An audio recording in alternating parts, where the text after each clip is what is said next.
Welcome back to the morning show here on Arise News with me, Katira King. Now, mental health includes our emotional, psychological, and social well-being. It affects how we think, feel, and act. It also helps determine how we handle stress, relate to others, and how we make choices. Mental health is important at every stage of life, from childhood all the way through to adulthood. Many factors contribute to mental health, including biological factors, such as genes or brain chemistry, life experiences such as trauma or abuse, family history of mental health problems, and so on. So today we'll be discussing mental health awareness and how to make our society more mindful and accommodating to individuals undergoing mental health issues. I'm joined by my panel of experts, Dr. Feniwan Mwakwesi, Bassi Adi, and Labe Daniel, to discuss. Welcome to the show, ladies. Thank you. So we are going back to mental health and discussing it in its entirety in the lead up to Mental Health Awareness Week. So Labe, tell me your understanding about mental health. My understanding of mental health is essentially somebody who, or people who have issues mentally, so on the inside. So it could be depression, it could be some level of low self-esteem, and just things basically around their minds and how they think of themselves and the projection they have to people. And why do you think there's such a stigma attached to the discussion even of mental health in Africa? For me, I think that because there's a very high level of secrecy, and I don't know why. It's almost like, no, you can't say it. In Yoruba land, there's this term they use, and they would say a mad person that has clothes on. So, for people who shout and have that level of aggression. And I think it's just, one, the level of secrecy, and two, more than anything else, is ignorance. A lot of people are ignorant about it. And when you're ignorant about something, you can't address it. So, and when you can't address something, what do? You run away from it. Yeah. Okay, makes sense. Dr. Ife, as a person that has seen mental health patients, treated them, consulted with them, spoken to them, what is your opinion? Well, I think that mental stress is actually a mindset issue. The thing about being in a state of mental empowerment is to continuously be proactive about your mental and emotional state. You do not want things to begin to go wrong, either for you to start getting moody or start getting depressed or having low self-esteem before you take action. Yes. So we need to teach our people that it's best to be proactive. There is something that is called mental and emotional management, where you are actually proactive about managing yourself mentally and emotionally. And if people do that, they will probably stay away from antidepressants. You really don't need you need antidepressants in certain depressive cases. But mostly, the most important thing is learning how to manage your emotional and mental self. And like I said earlier on, there are strategies for that to be done. Absolutely. And I mean, mental health in and of itself is it's neither good nor bad, is it? You've got good mental health, which is a great state of being, but then you've got negative mental health issues. So we saw some of them come up on screen now. These are phobias, these are depression, this is anxiety, it's stress, it's all these things that a lot of people actually suffer from on a day-to-day basis and do not know the words for it. I think people have defined mental health as being mad, and it's not necessarily the case. It's not a state of madness. It's just like when you're ill or when you have a scar that is bleeding, you will go and treat it and dress it, and it will heal. So if you have a problem in your mind, that may have happened to you as a result of life experiences, trauma, or whatnot, and you don't take it upon yourself to actually accept that you have a problem that needs to be treated. Like, I went into therapy because I accepted that I needed it, because I knew that there was something wrong with my mind. I knew my mood was down, I wasn't eating right, I was so skinny. I mean, I wish I could be skinny again. But not under those conditions. But not under those conditions, definitely, because my eating, my appetite was affected, my mood, everything was down. And because I knew that there was that problem, I needed to take it upon myself to treat myself. Meaning I started reading more. I started doing things I loved more. I started watching TV more. I started traveling. I started just trying to find myself again and find happiness. And people who are depressed or people who are suffering from PTSD, it's no fault of their own. Most people think it's it's such a weakness. It's not a weakness if you have an issue that you need to address. So we can see an infographic on screen now that says over 7 million Nigerians suffer from one of the most ignored and misunderstood form of mental disorders in the country, which is depression. Yes. The second statistic says over 4 million Nigerians, that's 2.7% of the population, suffer from anxiety disorders. And then the third statistic says that just 3% of the total government spending worldwide is for mental health. Great, because most of these people have suicidal thoughts. They want to kill themselves because they don't see any purpose in life. They lose their self-esteem. They're not confident. They don't believe that they can even achieve anything. So you see a lot of young people, young adults, even older people who are just lost. Yeah. So they're actually dying in their mind before they're even 7 million dead. it's a large It's number. a lot. I think the thing about depression is, I had depression for 2 days, right? Now, 2 days? No, let me explain to you. No, seriously, it was serious. 'Cause I had it for a year. I didn't know what was wrong with had me. mine for a Because year. you could say self-esteem. I don't have self-esteem issues. I wasn't going through anything. Like, it was almost like I didn't know what was going on. I was Yes. just sad. Like, I was like, what exactly? Like, I would wake up, and anyone who knows me, first and foremost, it takes me like 2 minutes to sleep off. Yes. And then I would just. And you're very bubbly when you wake up. Do you I understand? mean, at 5 a.m. in the morning, she's just talking up a storm. And then I was like, I didn't know what was wrong. Like, it was, again, thank God, I don't know, like the third day I traveled, so I think it was a whole lot of activity, and I don't know That how I got you came out of yourself But there without are you people, even as she said, acknowledging it. she went through it for a year. 1 year. And people make statements like, snap out of it. Yes. I think that is one of the most disgusting things that I've heard, as though it is so simple. If it were so simple, I would have done that by now. Thank you for your unhelpful advice. I would Let share. me tell you, I had depression for a year. And for that 1 year, my life stopped. Yes. I couldn't get out of bed. Yep. To go take a bath was like a big chore. Yep. Yeah. I couldn't pray. Everything Lost around your me was way. black. Yep. But what did I do? One thing I did, I refused to take any antidepressant. They were sending me to some mental health hospitals to take antidepressant. I refused.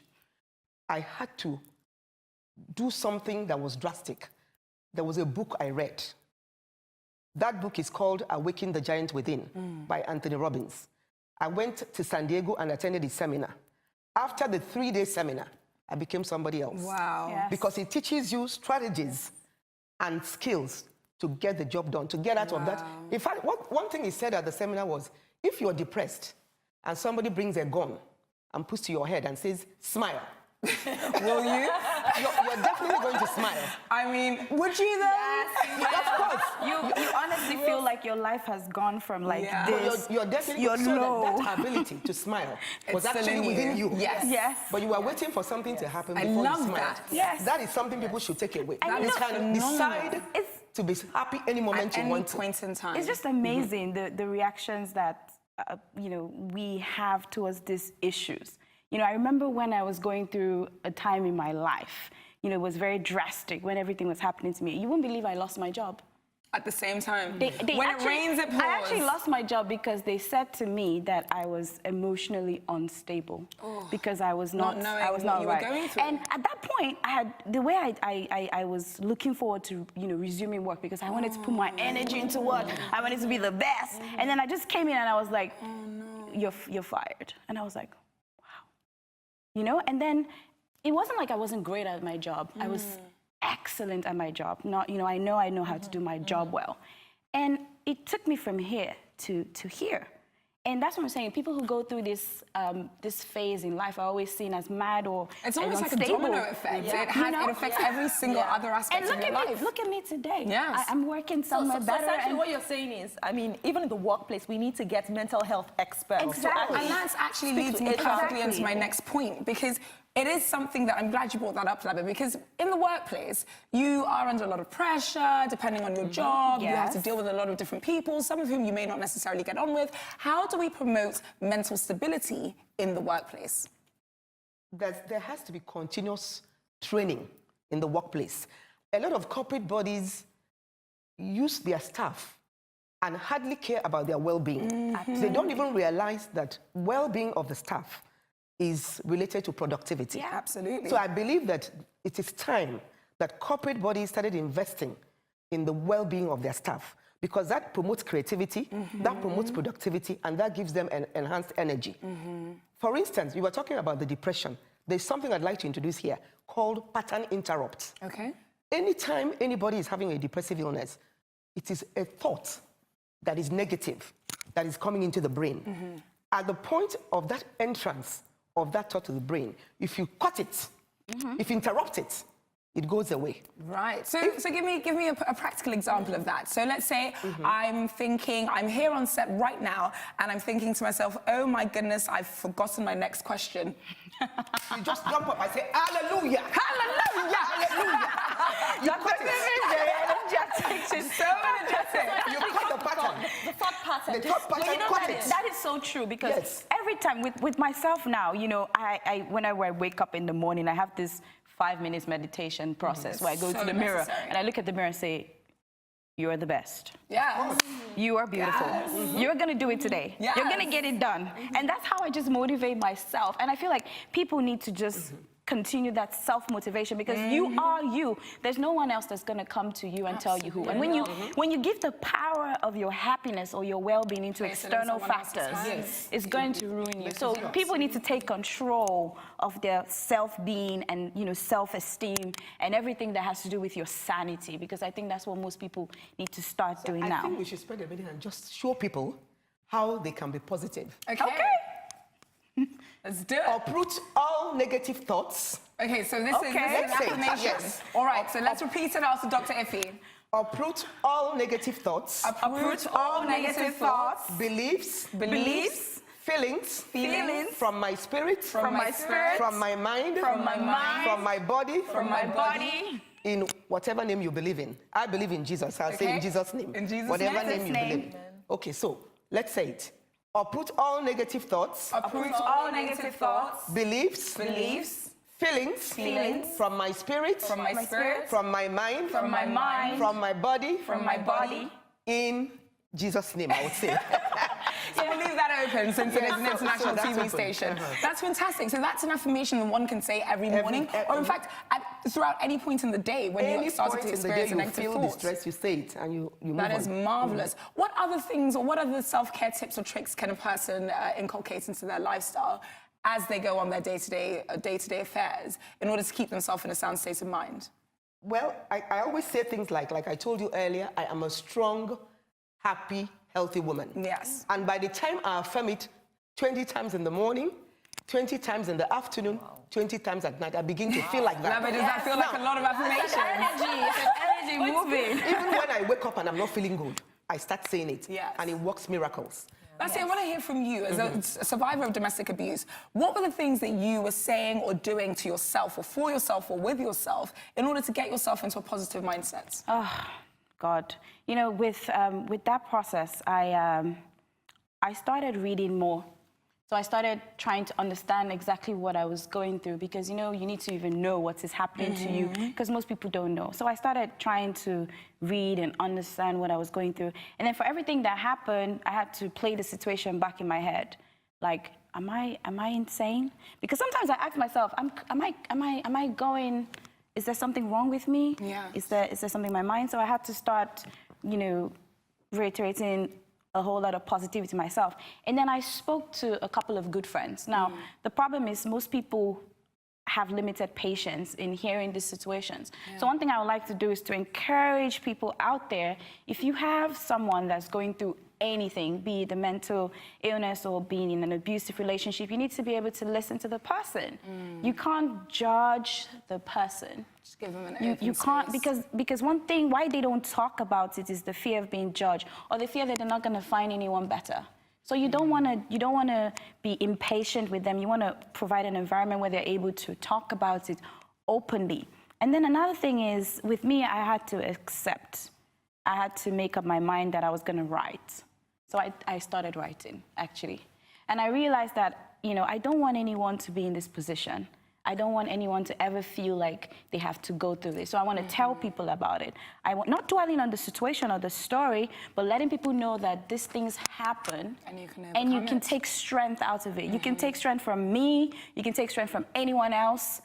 There's no shame in it. I definitely do not look like What you been through? Like shame. I love it. And then she flips her wing. Yes. I think just also in addition, because I know somebody who had been through it as well before, and for her it was like, look, I don't want a PT party. Let's go out, let's have a good time. I don't want any PT. Yeah, exactly. You know, let's just have a great time. I think it's let's go out. amazing to be able to get yourself into that state of mind whereby you've been through whatever experiences that you've been through which are negative, and you say, instead of throwing a pity party for myself and feeling sorrow, I'm just going to get on with life and I'm going to live the best version of my life possible. And I will be very candid and also say, because you have also been very candid with me, and I do honor and respect that highly. So I will say, I've suffered from depression all my life, actually.